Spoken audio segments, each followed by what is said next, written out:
I am Ferdinand Marcos, and I am the President of the Republic of the Philippines. I stand today on behalf of 110 million Filipinos. We have raised Alert Level 3 in Iran and Israel. I have directed all concerned government agencies to take the necessary steps to ensure the safe, timely, and orderly return of our Filipino workers who wish to avail of the voluntary repatriation program.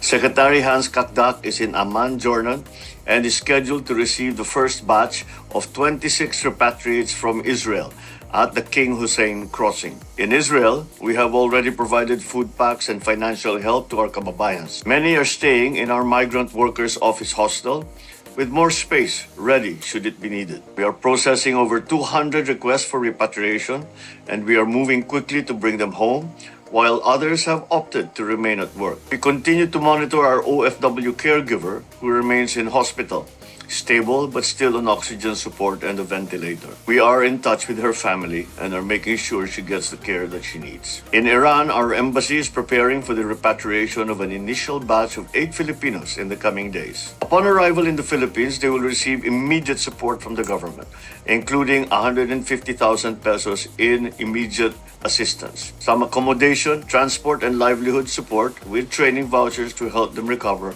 and to start again. And for those who choose to stay home for good, we will be there to help with skills training, job matching, startup capital, and support to begin a small business or find new opportunities. I urge our fellow Filipinos to coordinate with our embassies in Tel Aviv and in Tehran. Please follow their guidance, inform them of your situation, and do not hesitate to ask for assistance. Your government continues to act and is ready to serve to protect your safety and well-being. Nothing is more important than the safety of every Filipino. Guys, narinig niyo po yung panawagan ng mahal na Pangulo. Ready na po ang bansang Pilipinas para pauwiin yung ating mga kababayan na naipit dyan sa gitna ng dalawang bansa na nagkairingan. Ay, walang katigil-tigil itong itong Iran at saka Israel. Naloka ako. Mayroon din tayong mga kababayan sa Iran din, mga kababayan. Kung narinig yung sinabi ng Pangulo, talaga namang need na lang nila umuwi kaysa naman na may mangyari sa kanila diyan sa bansa na yan, lalo na po sa Israel. Alam po natin, grabe yung itong ang US guys, alam nyo naman siguro ang balita, di ba? Binumba ng US guys ang tatlong site ng paggawaan ba na ng nuclear weapon nitong ng Iran, mga bes. Binumba. Nako, talaga makikita nyo guys sa comment section, sa mga page na yan. Grabe. Talaga yung iba natatakot na kasi nga sabi, ito na po ang hudyat ng World War 3. World War 3 na ba tayo? Agay. Ito po ang mahirap, no? Ang iisa lang ang dapat natin hingin ng tulong, walang iba kundi ang Panginoon, sapagkat ang Panginoon guys ang siyang naglikha ng mundong ito, sa tao, sa lupa, kalangitan. Siya lang ang tanging ang makakapagpapigil at makapagpahinto yung digmaan dyan sa Middle East. Actually guys, biblical po yan. Bakit?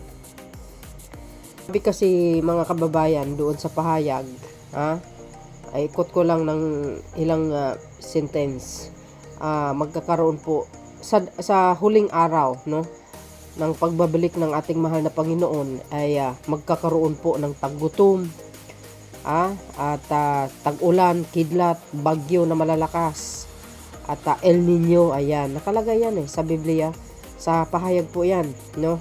Basahin nyo mula from 1 verse 1 ng pahayag hanggang sa pinakakatapusan. Tingnan nyo, basahin nyo yung patatayong balahibo nyo, at nakalagay doon po mga kababayan yung sinabi ng Diyos na sa huling araw bago darating ang Panginoon, maraming kababalaghan, maraming mga sign na makikita sa mundong ito at mangyayari, no? Siyempre, nandyan na po yung tagutom na sinasabi ko, at bansa laban sa bansa, di ba? Ganun talaga, maraming nangyayari sa mundo bago man matunaw itong mundong ibabaw Lahat nakikita nyo sa paligid, yung mga kahoy, bundok, lahat ng ibon, mawawala lahat yan. Lahat yan, matutunaw. So, dahil dito sa panawagan ng ating mahal na Pangulo, at syempre guys, hindi niya kayang pabayaan ng ating mga kababayan. Alam niyo naman ang puso niyan, matulungin, mapagmahal sa kapwa, gastusin. Narinig niyo naman siguro, sabi niya, fully support ang pamahalaan under the Marcos administration. Kayo guys, anong kapalagayan nyo? Ay siyempre, natural, talaga nga, anytime from now, si Secretary Kakdak ng DIW talagang kumikilos. So yun mga kababayan, see you again on my next upload videos. Maraming salamat sa inyong watching. Bye bye bye and babush. God bless Philippines.